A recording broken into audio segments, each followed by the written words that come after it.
Hughes. Rushton. Hughes. Start Rushton. Cyfle mercyd. Oes ag at yr postyn pella. Oddi ar y postyn ag allan â hi. Wel, dyna'r agosad da ni wedi dod hyd yma. Pas hyfryd yn darganfod Rushton, ond ergyd Rushton dod yn ôl oddi ar y postyn. Ibrahim. Fyny at Acpro. Acpro'n ennill y peniad. At Cadwaladr, fel yn disgyn i Cadwaladr. A mae Cadwaladr wedi rhoi Fflint ar y blaen. Bel hir yn disgyn i Acpro. Acpro'n ennill y peniad. A Cadwaladr, gweitha ymdrechion Dave Jones yn y gôl, yn rhoi y tîm cartra ar y blaen. Pas da gan Shane Sutton at Ismail. Roberts. Tuag at y canol at Henry Cowans. Wel, sut ar wyneb y ddaear dydy Henry Cowans ddim wedi dod ar Drenewydd yn gyfartal. Beaumont. Tuag at y canol. Ond y bel yn y diwedd y disgyn i dwylo Dave Jones. Flint yn gofyn am gic o'r smotyn. Ond cyfle i Drenewydd wrth ymosod. Robles. Rushton. Tu fewn i Ibrahim.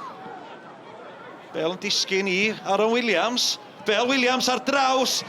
Ac mae Henry Cowans wedi dod ar Drenewydd yn gyfartal. O bel ar draws i'r cwrt. Ergyd Aaron Williams disgyn i Cowans. A Cowans yn carmod cefn y rhwyd.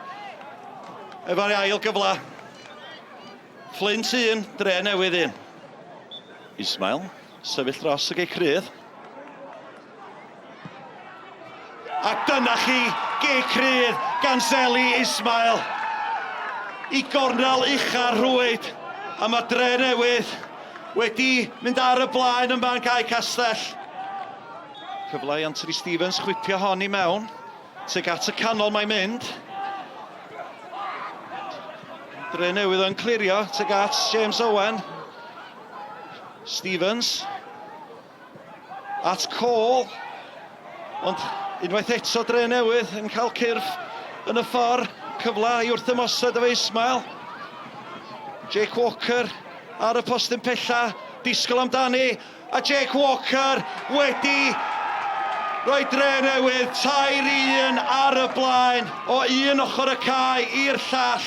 Ismail i lawr y chwith. A Jake Walker newydd ddod ar y cae, oddi ar y postyn, yn seilio'r tripwynt i'r Drenewydd yma. Jones, Williams. Bel disgyn i Matty Jones. Bel ar draws at Robles. Robles yn hapus i wastraffu eiliadau. Mewn at Rushton. Rushton ar draws. Ac mae'n bedair. Ac mae Aaron Williams yn rhwydo ei degfed gôl o'r tymor. Digon o amser gan y Drenewydd ar ymbil y cwrt. Bel ar draws i'r canol ac Aaron Williams yn neud dim camgymeriad. Talk us about one goal in particular, the second one. Mine one? Yes. The free kick. It was just a good strike and luckily he went in, to be honest. So, I mean, I do them in training most of the times. They go into the trees, but today it paid off. I think I've done it all since pre-season, really, and even throughout the season, nothing's changed. I think sometimes it's better to have a conversation away from the changing room. No harsh words, no rollickings. I think it's important that I keep calm in situations like this, and the lads are trying their best. They're working hard, and at the minute we're just not on the right side of the winning result. So it was just a reiteration of being positive for myself, making sure that there was no stress or duress coming from me into the players. And it's a long season. We're on a bad run of form at the moment, which I'll stand here and openly admit, and the fans. But it's people like myself and you who will stay positive that'll make us get back to where we were in the start of the season. So nothing will change from my point of view. I'm a positive person. Yes, I'm not deluded either. I know where we are.